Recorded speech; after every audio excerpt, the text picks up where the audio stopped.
the injury news that has hit this team, one could have been expected, anticipated ever since he went down. That's De'Aaron King, officially ruled out for the rest of the season. Mm-hmm. Also starting center Corey Gaynor.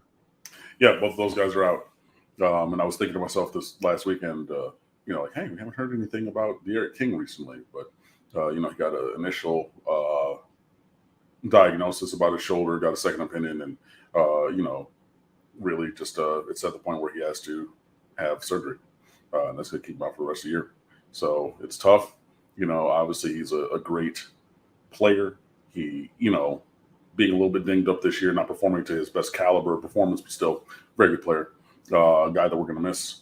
And he does embody everything that's right and good in college football. You do want to have that, but he's unfortunately going to be out. So, tough for him. He has undecided about applying for a medical red shirt, which he probably would get, which would give him a 7th year in college. With the COVID extension and already having used up a redshirt season at Houston and things like that. So it's potentially possible that he could come back for a 7th year. If it were me, I would look at him playing something other than quarterback if he were deciding to come back to Miami, because at some time I think that you have to look forward for the program, and especially because the other thing that directs my thought in that way is the fact that he's coming off of a shoulder. I've talked about this before from when I wanted to be a baseball player growing up. Elbows are things that you can get repaired and come back from and keep throwing 120 miles an hour. Shoulders, especially when you're talking about the lever motion of throwing, shoulders are where careers end for people who throw the ball, whether it's football, baseball, whatever it is. And in that respect, I would say if he wanted to come back, then I would look at him maybe playing another position.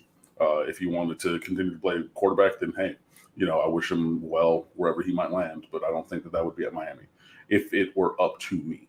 But in any regard, we do wish him, well with his surgery and recovery and all the best. He's by all reports a great person, and I don't wish ill upon any of the players personally or anything. And it's devastating for him to have worked as hard to come back from the knee injury and everything, and get back to hopefully potentially leading a team to a big season with the advantageous schedule and roster advantage of talent. But obviously the season is going in a very different direction for the Miami Hurricanes this year.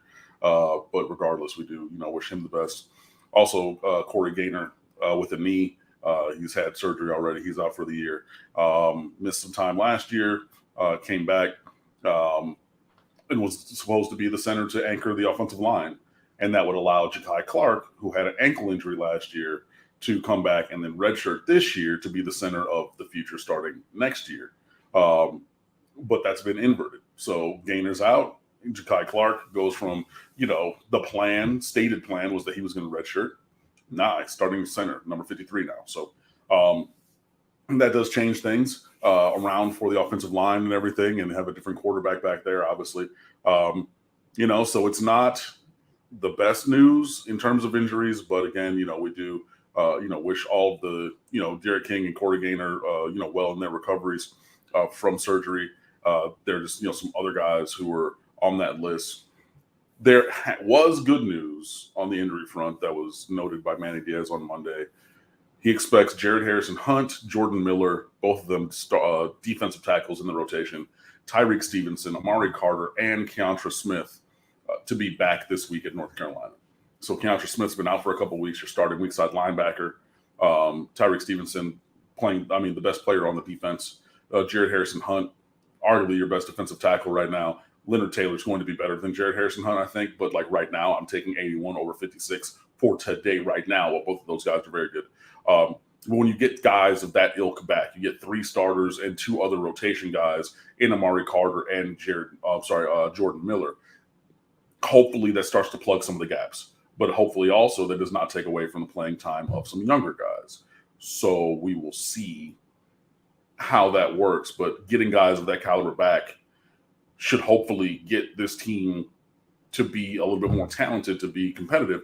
And all 5 of those guys are on defense. So you're talking about plugging in holes with starting level and top rotation level guys, so instead of playing backups or way down the roster guys, you're getting guys who should be playing a lot to come back and hopefully play a lot. So hopefully that ends up being pretty good.